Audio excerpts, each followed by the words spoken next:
কাগজপত্র কিছু নাই, এই কারণে আমি প্রমাণ আমি দিবার পারবো না। আপনার বিয়েই হয় নাই, কিসের কাগজপত্রের কথা বলেন? জানি না, আমার কাছে একটা কাগজের উপরে আপনি একটা মেয়ে মানুষ, বিয়ে শাদী ছাড়া কিভাবে একটা পুরুষের সাথে ছিলেন আপনি এতদিন? এখন আমি এখন সত্যি, আমি যদি আমার সন্তানের যদি আমি দিব্যি খেয়ে যদি আপনার কোনো সন্তানের প্রতি মায়া নাই? আপনার আমার এখন মারা উচিত, জানেন? আপনার সন্তানের প্রতি আপনার কোনো মায়া নাই। একটা মা হওয়ার পরে, একটা মা হওয়ার পরে মা কিভাবে সন্তান রেখে আর একটা পরপুরুষের সাথে আসে? বাবারা পারে, বাবারা 2-4টা বিয়ে করতে পারে, এটা জাহেজও আছে আমাদের ইসলামিকভাবে। তা আপনি তো আমার ডিভোর্স হয়ে গেছে প্রথম স্বামীর সাথে। আপনি এনার সাথে যা আসছেন, আপনি বিয়ে শাদী বয়ে আসবেন না? আর বিয়ে শাদী বয়া থাকবেন না আপনি? আমারে নিয়ে গেছে, ওর বাড়িতে নিয়ে গেছে, ওর ফুফুর বাড়িতে নিয়ে গেছে। আপনি আমার সাথে একটা মিথ্যা বললে না আপনি বাঁচতে পারবেন না। কসম দিলি বললাম না, আপনার আল্লাহ খোদা নাই, আপনি আমার সাথে একটা মিথ্যা বললে আপনি বাঁচতে পারবেন না। আপনি যদি একটা মিথ্যা বলছেন না, খোদার কসম আপনার আমি এই রুমেতে নোংরা করে বানাম। আমি যে কি করবো আপনার কোনো জানাই নেই আর ধারণাও নেই। আমি কিন্তু খুব ভালো মাইন্ডের মানুষ, আবার খুব খারাপ মাইন্ডের মানুষ। যে যেমন আমি ঠিক তার সাথে তেমন। আপনার মান সম্মানের কথা চিন্তা করে আমি আমার রুমের ভিতরে ডাইকা নিছি এবং তারে সহকারে।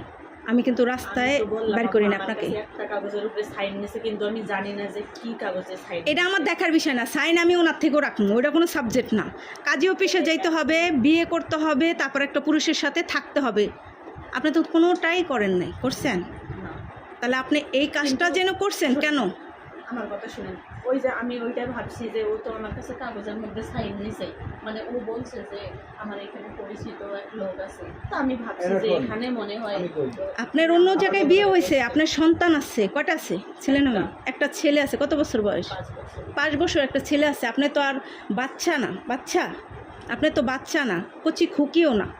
আপনি একটা সংসার করে সংসারটাকে 5 বছরই আপনি সংসার করেন না। সংসার তো 6-7 বছর করছেন। নিম্নে তো 7 বছর করার পর একটা সন্তান 5 বছর আপনার আছে। 7 বছর সংসার করে আপনি যে ভাজামা চুলটাই খাইতে পারেন না, এরকমটা কিন্তু না। আপনি যথেষ্ট মেধাবী এবং জ্ঞানী। আপনি যেই কাজটা করছেন খুব খারাপ করছেন। এখন এই কাজের থেকে আমার রুমটার ভিতরে যে কাজগুলো করছেন, এখন আপনার কি শাস্তি দেওয়া উচিত? আপনি নিজেই বলেন, কি শাস্তি দেব আপনাকে? আমার একটু কথা দিবেন? আপনি কি বলবেন? আপনার তো লজ্জা থাকলে আপনি কথা বলাই উচিত না। না, আমি তারপরে বলবো। আপনি তো নির্লজ্জ, বলেন আপনি কি বলবেন? এর যেদিন আসছে তিনি বলছে, আমি সামনে জিজ্ঞেস করি, বলার পর আমরা বলবো যে ভাই 2-3 দিন গেলে আপনার মেনু যে সাইবুল আমার সাথে যে লোকটা আসলো প্রথম মোটা করে, দুদিন আসলাম না প্রথম দিন, আপনি ছিলেন না, কয় হেরে নিয়ে আমরা কাজে উঠবো। কাজী অফিসে যান। এর কথা কিন্তু সামনে আছে, জিজ্ঞেস করো। সে বলছিল আপনাকে কাজী অফিসে যাওয়ার কথা? হ্যাঁ বলেন। কথা বলি। যে 2 দিন গেল, 3 দিন গেল, তুই তো আমার একদিনও আমার কাছে গেলি না যে ভাই আমি যে কাজে অফিসে যাওয়ার কথা, কোন কাজে অফিসে যাবো, কি ভালো দিন দাম, কিন্তু আমার বলেও নেই, বলে নাই। এখন আমি পরে যখন দেখতেছি যে না, এদের বাসা তো আমি আসি না, ইদানিং কালকে আজকে আসছি আমি। আপনি তো ব্যাপারটা সবই জানেন। সবে যাই না তো আমি, আপনিও তো আমাকে বললেন না।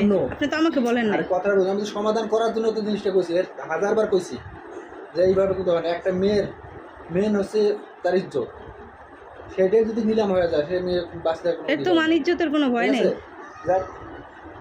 কেমনে কেমনে কেমনে ওদের চলতেছে। রনি যায়, রনি কই, ও মাথায় কিছু নিচ্ছে না।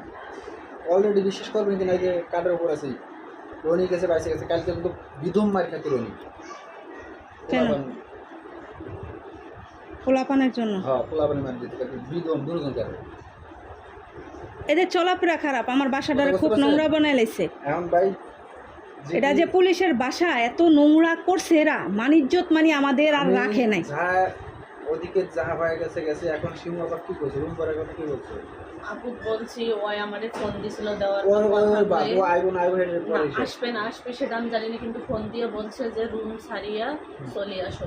তা আমি এবার বলছি যে আমি কালকে 2800 টাকা শিমু আবারে দিছি, দিয়ে আমি কইছি যে আজকে আবার শিমু আবার ফোন দিলাম। আজকে আবার সকালবেলা ফোন দিছিল আমারে, দিয়ে কয় শিমু আপু কইছো? আমি কই কি এখনো কই নেই, আজকে কমি।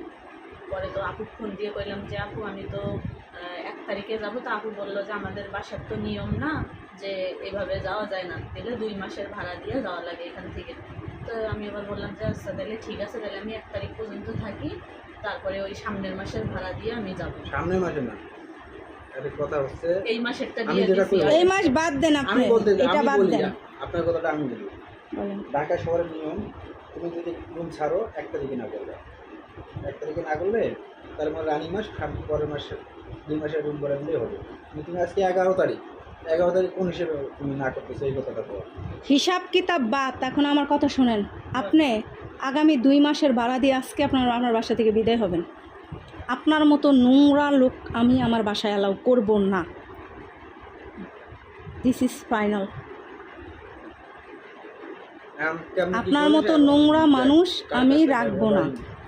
আমার যেটা লিগ্যাল ভাড়া এটা দিয়ে আজকের ভিতরে, আমার কথা শোনেন, আজকের ভিতরে দিয়ে আপনি এই 2-1 ঘন্টার ভিতরে চলে যাবেন। আপনাকে মানুষ ফিসায়ালে, বুঝতে পারছেন? আপনি একটা মেয়ে মানুষ।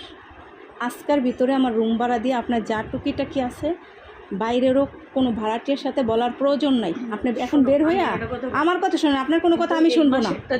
এই মাস আর সেই মাস নাই না, আমার বাসা আমার না, ঢাকা শহরের যেটা নিয়ম সেই নিয়ম অনুযায়ী আপনি যে কাজ করছেন, আপনার যদি 1 লাখ টাকা জরিমানা করে আর আগা থেকে পায়ের আগা থেকে মাথা পর্যন্ত বাইরে না, আপনারও এই আকাম কুকামের শোধ হবে না আপনি যা করছেন।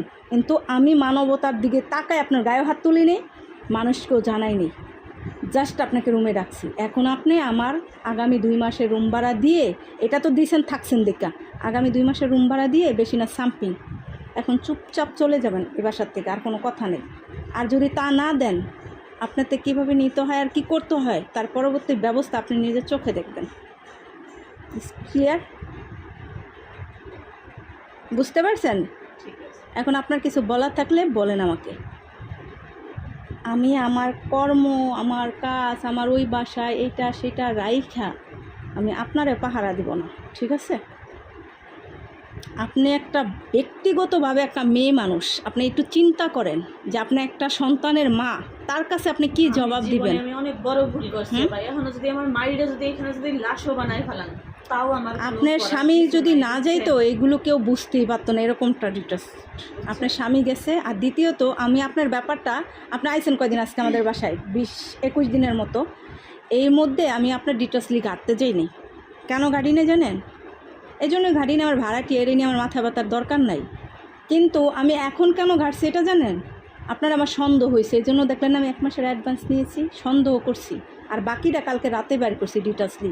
আপনি এর সাথে বিয়া শাদি ছাড়াই থাকছেন, বিয়া শাদি হয়ই নেই, অথচ এটা একটা পুলিশের বাড়ি, একটা আইন রক্ষকের বাড়ি, যেখানে অন্যায়ের প্রতিবাদ করা হয়। সেখানে আপনি নিজে অন্যায় করতেছেন, এবং কত বড় চ্যালেঞ্জ করার মতো অন্যায়, যে পুলিশের বাসায় থাইকেই অন্যায়টা আপনি করছেন। আপনারা এখন হিসাবে 2 হাত পা ছড়ায় দিয়ে আবার বাইরানো উচিত, কিন্তু সেটা আমি করি নাই, কারণ আমিও একটা মেয়ে মানুষ। যেটুকু বলছি এটুকু মেনে গেলে আলহামদুলিল্লাহ, না মানলে পরবর্তী ব্যবস্থা। বুঝতে পারছেন? এখন আপনি আমার এই 1 থেকে 1.5 ঘন্টার মধ্যে বিদায় হবেন। কীভাবে হবেন এটা আমার জানার দরকার নেই। আবার আমি পারতেছি না দিতে, এগুলো অজুহাত আমি মানব না, ঠিক আছে? এই অজুহাতগুলো আমি মানবো না। আমি যাইতে পারতেছি না, বা আমার এই সমস্যা ওই সমস্যা, এগুলো কিচ্ছু না। ইনি আনছে না আপনাকে? ইনি আনছে কিনা এটা বলেন। আপনার স্বামী সহকারে আপনারা রুম লইছেন কার মাধ্যমে? ওর সাথে কে কি যোগাযোগ করে আমার এখানে নিয়ে আসছে, কিন্তু হ্যাঁ কথা আমি জানি না। আইসা দেখি ভাই, আইসা দেখেন ভাই, এই বাইরে আইসা দেখছেন তো? এই ভাই আসার পরে আপনার বিয়ার কথা বলে নাই যে একটা মেয়ে মানুষ তুমি বিয়া শাদী হইয়া থাকো? কয় নাই? জিজ্ঞাসা আমারে, হ্যাঁ জিজ্ঞাসা করছে। তা আপনি কি বলছেন? যাবেন বলছেন, এটা বলছেন যাবেন? আমি বলছি যে ভাইয়া হয়েছে, মানে ওই যে বললাম না যে সাইন নিছে, আমি তো আর জানি না এত কিছু, পড়ালেখাও আমার বেশি না, আমি কিন্তু জানি না। আমি বলছি যে ভাইয়া এরকম এরকম যে একটা কাগজের মধ্যে সাইন নিছে, আমি ভাবছি যে হয়তো বিয়ে করছে। কিন্তু আবার রনির কাছে যে ভাইয়া আবার জিজ্ঞেস, ও যে আবার এই কথা বলছে, আমি তো আর জানি না। আপনার জানারও দরকার নেই, না জানারও দরকার নেই, ঠিক আছে? গায়ত্রী নামার পরে তখনও আমারে জিজ্ঞাসে, তখনই জিজ্ঞেস করছি, কারণ মানুষ একটা বোঝা যায় যে কে স্বামী কে স্ত্রী। আর একটা কথা কি জানেন, আমি বলি সব জায়গায় নিয়ে আমি বলি আর বাড়ি বাদ দেন, আমার কথা শোনেন। আমার শুরুটাই ওনারে বাইরানো উচিত ছিল, জানেন? আমার শুরুটা ওনারে দিয়ে শুরু করা উচিত ছিল। যে কাজটা উনি করছে, বিয়ে শাদী ছাড়া উনি আর একটা নারী লয়ে থাকছে, আমার হিসাবে ওনারই বাইরানো উচিত ছিল। আমি সেটা ক্ষমার চোখে দেখাতে উনি আর একটা অপরাধ করতে সাহস পেয়েছে আমার বাড়ির ভিতরে। পুনরায় আর একটা অপরাধ উনি করছে আমার বাসায়। আমি বারবার জিজ্ঞেসি যে ভাই এরা কি ভালো না খারাপ? না, এদের যেই আপনাদের যেই সার্টিফিকেট আর যে গ্রান্টটি উনি দিয়েছে আমাকে, তাতে আমি কে ফেরেস্তায় হলো রাজি হয়ে যেত, আর আমি তো একটা বাচ্চা মেয়ে, আমি তার আগে রাজি হয়ে যাম। না এরা এই হিসেব করে আমি তোমাকে সব কিছু ছাড়িয়ে দিয়ে শুধু আমার ব্যাগ বাতি নিয়ে চলে গেলাম, আর তোরা আজকে এই দোষা আজকে আমার সিংহবাড়ির কথা বলতে পারতো? ওই আপনার অপরাধ যদি আমি ক্ষমা না করতাম তাহলে আপনি আর একটা অপরাধ করতে আগাইতে পারতেন না। আজকে একই অপরাধ করছেন।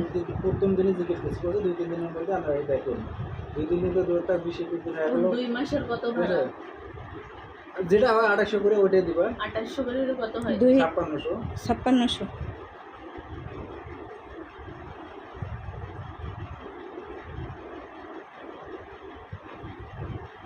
আছে টাকা? না আমার কাছে নাই। আচ্ছা আনান। আপনারা এখন ওই কানের দুলগুলো আমাকে জমা দেন। কি আমি টাকা দিতাছি? ওইটা দিয়ে তখন নিয়ে যাবেন, আমি আপনার নিয়ে পাড়ায় থাকবো না, আমি 1 সেকেন্ড আপনার বিশ্বাস করি না। আপনি দেন, আপনি দেওয়ার পরে আমার তাহলে জিনিস নেওয়ার কি দরকার? দিবেন, এটা আপনার তো আমার বিশ্বাস নেই। আমার এখানে আমার কেউ নেই, আমি সারাক্ষণ থাকতেছি বাসায়, আমি কোথাও যাই। আপনি এখন আপনার তো কিছু নাই, হান্ডি পাতিল তো তার না? আপনার হান্ডি পাতিল টাকা দিছে কটা? টাকা তো দিছি। ওই 2টা হান্ডি পাতিল শোনেন, ওইগুলো আমার প্রয়োজন নেই, ওইগুলোর আমার দরকার নেই। আপনি এই যে আপনার এই জিনিসগুলো আমার কাছে রাইখে আপনি 1 ঘন্টা পরে বা 2 ঘন্টা পরে এসে আপনি নিয়ে যাবেন, আমি আপনাকে দিয়ে দেবো, আপনি আমার টাকা দিয়ে দেবেন, বের হয়ে যাবেন, আর কোনো কথা নেই। আপনার আমি এই বাসার থেকে রুমের থেকে 1 সেকেন্ডের জন্য বিশ্বাস করেছেন, আপনার চ্যাটার প্যাট আপনি যাবেন গা, আমি আপনার কোনো কম এখানে আমার কেউ আছে? এটা আপনারা এটা আমার দেখার বিষয় না, আমার টাকা আছে, আপনি বুঝান পারেন। কথা বাড়ানোর দরকার নেই, কথা এখন শুনুন। কেমনে সমাধান করা যাবে, কেমনে তার দিয়ে এখান থেকে চলে যাওয়া যাবে সেই ব্যবস্থা করো, বলে কথা বাড়ানোর দরকার নেই। আমার কথা বুঝতে পারছো? ও না খায়া আছে, কারণ খাওয়ান নিয়ে কিন্তু দৌড় পড়ছে, আগে যে জিনিসটা সমাধান করতে হবে। ফট করে থাকুন একটা কুকুর আছে না, কুকুরের মতো উৎপাইতা রয়েছে আশেপাশের মানুষগুলো, শুধু আপনার বাসা আপনি সমাধান করবেন না আমরা করব। আমি তো আপনার সাথে এটাই কইলাম, আমি না আসলে এখন ফিস আয়ালাইতো, আর যদি এটা দেখতে চান তাহলে আমি ডাক দিই যে আমি পারি না, আমি ব্যর্থ, শেষ ফিনিশিংটা আপনারা করেন। মানে আমি একটা মেয়ে, সেটা বেবি, আমি কিছু করি না। আমার ভালো ভাড়াটিয়া ওই যে হিন্দু বেডি যাইতে চায় না, এক কথা যাইতে চায় না, আমি কিন্তু জোর বুঝতে বাইর করে দিতেছি তারে, আর ভালো ভাড়াটি আমি বাইর করে দিতেছি, কারণ আমি ওই 2 কথার জন্য, কারণ আমার কথা হচ্ছে দুষ্ট গরুর থেকে শূন্য গোয়াল ভালো। 5,000 টাকা আনার স্কোপ আছে? ফোন দেওয়া লাগবে, দেখা লাগবে। কোথায় ফোন দিবি? ভাইয়ের কাছে, কোন ভাই? বাড়ির ফুফাতো ভাই। যার কাছে ইচ্ছা ফোন দেন, আপনি আমার তাড়াতাড়ি বিদায় করেন, আপনার কানের দুলটা বন্ধ রাখেন, আমার কাছে আপনি দিয়ে নিয়ে